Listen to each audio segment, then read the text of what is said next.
Welcome to Back to School, your destination for UPSC preparation. Master history, geography, polity, economics, and Indian society. Learn deeper, think sharper, crack UPSC. नमस्कार, उम्मीद है आप सभी ठीक होंगे। हमने पिछली क्लास में उत्तर भारत, दक्कन और सुदूर दक्षिण का नगरीकरण देखा था और हम ये जो क्लासेस ले रहे हैं हम इसमें मौर्योत्तर काल में राजनीतिक प्रशासनिक व्यवस्था, उत्तर भारत, दक्कन, सुदूर दक्षिण, हम लोग आर्थिक व्यवस्था, ये सारी चीज़ें देख रहे हैं। हमें इस क्लास में, आज की क्लास में हमें देखना था व्यापारिक मार्ग। लेकिन व्यापारिक मार्ग देखने से पहले हम एक क्लास और ले लेते हैं, उसमें हम लोग प्रमुख स्रोत पढ़ेंगे, ऐतिहासिक स्रोत। ये जानना आपके लिए इसलिए जरूरी है क्योंकि पिछली क्लासेस में भी हम कई सारे नाम ले चुके हैं, जैसे प्लिनी का नाम हमने लिया, स्ट्रैबो का नाम हमने लिया, पेरिप्लस ऑफ द एरिथ्रियन सी का हमने नाम लिया, संगम साहित्य को तो आप जानते ही हैं। ये जो नाम है ये आपको थोड़े अनजाने ना लगे, इसलिए हम लोग ये क्लास ले रहे हैं। बेसिकली हम लोग मौर्योत्तर काल में व्यापार के संदर्भ में, किस संदर्भ में? व्यापार के संदर्भ में प्रमुख स्रोत देखेंगे। और आप यहाँ पर ये भी समझते रहिए कि जब हम व्यापार के संदर्भ में स्रोत देख रहे हैं तो हमें इससे बहुत सारी चीज़ें पता लग जाती है। जैसे हमें इससे समाज पता लग जाएगा। अब व्यापार हम देख रहे हैं तो हमें आर्थिक व्यवस्था भी यहाँ पर पता लगी जाएगी। अगर हम आर्थिक व्यवस्था देख रहे हैं, समाज देख रहे हैं, तो हमें विदेशी जो व्यापारी हैं वो सब भी पता लग जाएंगे, हमें श्रेणियाँ पता लग जाएंगी। ऐसी बहुत सारी बातें हमें पता लग जाएंगी। इस मेन क्लास में हम लोग व्यापार के संदर्भ में जो पुरातात्विक और साहित्यिक स्रोत हैं वो हम देखते हैं। तो हम लोग देख रहे हैं मौर्योत्तर काल में व्यापार के संदर्भ में प्रमुख ऐतिहासिक स्रोत। तो इनको हमने दो भागों में बांटा है। पहला हमने बांटा है पुरातात्विक स्रोत यानी आर्कियोलॉजिकल सोर्सेस, और दूसरा हमने बांटा है साहित्यिक स्रोत। फिर हमने साहित्यिक स्रोत को दोबारा से देसी और विदेशी साहित्यिक स्रोत में बांटा है, यानी इंटरनल या इंडिजिनियस बोल सकते हैं, और विदेशी यानी फॉरेन लिटरेरी सोर्स में हमने इसको बांटा है। तो सबसे पहले हम लोग देसी साहित्यिक स्रोत देखते हैं। जो देसी साहित्यिक स्रोत है उसमें सबसे नंबर 1 पे आ जाता है जातक कथाएं। अब ये जातक कथाएं क्या है? ये जातक कथाएं बुद्ध के, जो भगवान बुद्ध हैं उनके पूर्व जन्म की कहानियां हैं। पूर्व जन्म, जो उनके पहले के जो जन्म थे उनसे जुड़ी हुई कहानियां हैं, क्योंकि इनको एक बोधिसत्व के रूप में स्वीकार किया गया।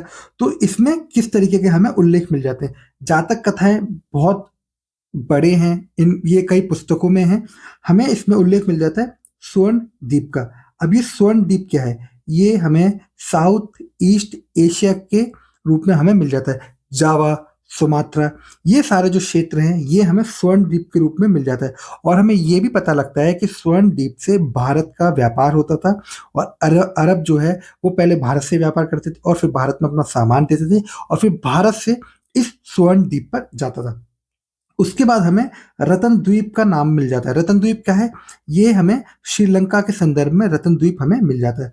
उसके बाद कई सारे बंदरगाहों का उल्लेख हमें यहाँ पर मिल जाता है, जैसे भारूकच्छ या भृगुकच्छ। ये कहाँ पर है? ये गुजरात में है, गुजरात। और हमें फिर सोपारा मिल जाता है, ये महाराष्ट्र में। तो ये हमें महत्वपूर्ण बंदरगाह मिल जाते हैं। उसके बाद हमें कई सारे नाविकों की श्रेणियां पता लग जाती हैं। श्रेणियां आपको बताया था हमने, श्रेणियां क्या होता है। एक तरीके से आप ऐसा मान लीजिए कि ये जो श्रेणियां हैं ये यूनियन का काम करती थी, यूनियन। तो हमें नाविकों के यूनियंस पता लग जाते हैं। उसके बाद हमें समुद्री यात्राओं और जहाजों का उल्लेख मिल जाता है। हमें कई सारे जहाजों का उल्लेख मिल जाता है और हमें समुद्री यात्राओं का भी उल्लेख मिल जाता है। ये कहाँ पर आपको मिल रहा है? ये हमें मिल रहा है जातक कथाओं में। तो ये जातक कथाएं जो थी ये बौद्ध स्रोत हैं, बौद्ध स्रोत जो हैं, बौद्ध साहित्य में हमें ये जातक कथाएं मिल जाती हैं। उसके बाद जो अगला देसी साहित्यिक स्रोत है वो है संगम साहित्य। संगम काल क्या है, संगम युग क्या है, ये आपको हमने समझाया था। ये जो है इसमें हमें यवनों का उल्लेख मिल जाता है। यवन यानी ग्रीक्स, हमें ग्रीक्स का उल्लेख मिल जाता है।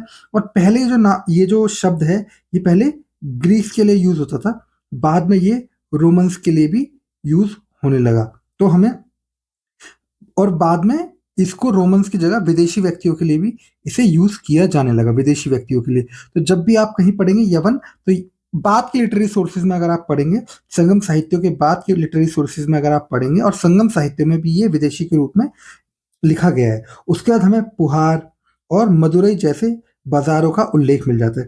हमें धनाढ्य व्यापारियों का भी उल्लेख मिल जाता है और इनके द्वारा दिए जाने वाले महंगे उपहार भी हमें लिखित मिल जाता है। अब ये उपहारों के बारे में हमें पता कैसे चलता है?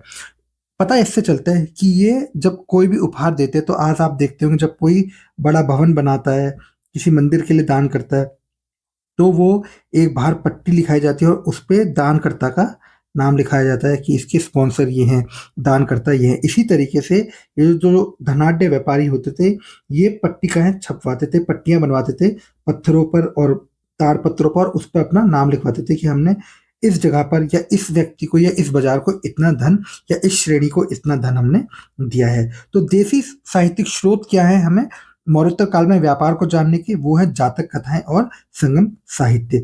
उसके बाद हम लोग विदेशी साहित्यिक स्रोत जानते हैं। क्या जानते हैं? Foreign literary source. तो फॉरेन लिटरेरी सोर्सेज बेसिकली हम उनको ये भी कह सकते हैं Greek Roman literature. Greek Roman literature और हम इसलिए कह रहे हैं क्योंकि ज़्यादातर जो व्यापार है वो रोमन्स और ग्रीक से होता था, और हमें जितने भी स्रोत मिले हैं, जितने भी हमें साहित्यिक लिटरेचर मिला है, जितना भी हमें लिटरेचर मिला है, वो सारा लिटरेचर हमें ग्रीक और रोमन में ही मिला है। तो पहला जो सबसे महत्वपूर्ण हमें मिल जाता है वो है पेरिप्लस ऑफ द एरिथ्रियन सी। हमने एरिथ्रियन सी समझा था, लाल सागर। तो हमें इस पुस्तक का जो लेखक है वो अज्ञात है, लेकिन ऐसा समझा जाता है कि किसी नाविक ने ये लिखा होगा, किसी एक ऐसे बंदे ने जिसको समुद्री यात्राओं का, समुद्री रास्तों का, ट्रेड रूट्स का एक ज्ञान था। इसमें हमें रोमन साम्राज्य को भारत से निर्यात होने वाली वस्तु, यानी जो भारत से हम लोग एक्सपोर्ट करते थे, उन सब चीज़ों का यहाँ पर जिक्र है। हमें काली मिर्च का जिक्र मिल जाता है, हमें हाथी दांत का जिक्र मिल जाता है, हमें महीन सूती वस्त्र का जिक्र मिल जाता है, और भी हमें मोती का जिक्र मिल जाता है, हमें मसालों का जिक्र मिल जाता है, हमें ऐसी कई सारी चीज़ों का जिक्र मिल जाता है। पश्चिमी भारत के बाजार केंद्रों का हमें उल्लेख मिल जाता है, यानी वेस्ट इंडिया में जितने भी बाजार केंद्र थे, हमें उनका उल्लेख इस पेरिप्लस ऑफ द एरिथ्रियन सी में हमें मिल जाता है। उसके बाद जो अगला जो फॉरेन लिटरेरी सोर्स है वो है एक व्यक्ति द्वारा लिखा गया जिसका नाम है प्लिनी, और इसने लिखी नेचुरल हिस्टोरिका। अब ये जो प्लिनी है इसको प्लिनी द एल्डर भी बोलते हैं। क्या बोलते हैं? Pliny the Elder. अब इसको प्लिनी द एल्डर इसलिए बोलते हैं क्योंकि इस व्यक्ति का, इस प्लिनी का एक भतीजा भी था जिसका नाम था प्लिनी, और वो कहलाता है प्लिनी द यंगर। तो इसमें आप कंफ्यूज नहीं होना है। अगर कभी ये लिखा आ जाए कि नेचुरल हिस्टोरिका किसकी रचना है, प्लिनी द एल्डर की या प्लिनी द यंगर की, तो आपको याद रखना है बड़े वाले जो प्लिनी साहब थे, बड़े वाले जो प्लिनी हैं, उन्होंने ये बुक लिखी है। किसने? Pliny the Elder. तो जो प्लिनी द एल्डर है उसने ये बुक लिखी, और जो प्लिनी द यंगर है उन्होंने क्या लिखा? तो प्लिनी द यंगर ने इनके मौत के बारे में लिखा है, उनकी मौत कैसे हुई, क्या घटना थी, वो एक स्टोरी के रूप में इन्होंने लिखा है, यंगर ने। तो जो प्लिनी द एल्डर है, इन्होंने एक पुस्तक लिखी जिसका नाम है नेचुरल हिस्टोरिका। अब इस नेचुरल हिस्टोरिका में क्या है? तो नेचुरल हिस्टोरिका में बेसिकली ड्रेन ऑफ वेल्थ का जिक्र है। और ड्रेन ऑफ वेल्थ कहाँ से? रोम से भारत की और जो सोना, चांदी और सोने के रूप में बहुमूल्य वस्तुएं जो आ रही हैं, उसके बारे में प्लिनी जो है वो थोड़ा सा दुखी होता है। और हालांकि वो भारत के ही बारे में नहीं हो रहा है, वो चीन के बारे में भी दुखी होता है, और वो बोलता है कि जो हमारे रोम से ऐसी चीज़ें जा रही हैं, ये कहीं न कहीं रोम का एक ऐसा चरित्र दिखाती है कि रोम महँगी वस्तुओं पे और विलासिता की वस्तुओं पे ज़्यादा खर्च करता है, और रोम में जो अभिजात वर्ग है, वो एक तरीके से अय्याश हो चुका है। ऐसी बात प्लिनी करता है, और कई इतिहासकार बोलते हैं ये जो बात है, ये थोड़ी-सी अतिशयोक्तिपूर्ण लगती है, लेकिन हमें ये जो बात है ये 77 ईस्वी की, अगर मैं गलत नहीं तो 77 एडी के आसपास की बात है, और हमें 22 एडी में भी ऐसा जिक्र मिल जाता है, जिससे ये तो साफ हो जाता है कि जो रोम है वहां से सोना और चांदी भारत में आ रहा था।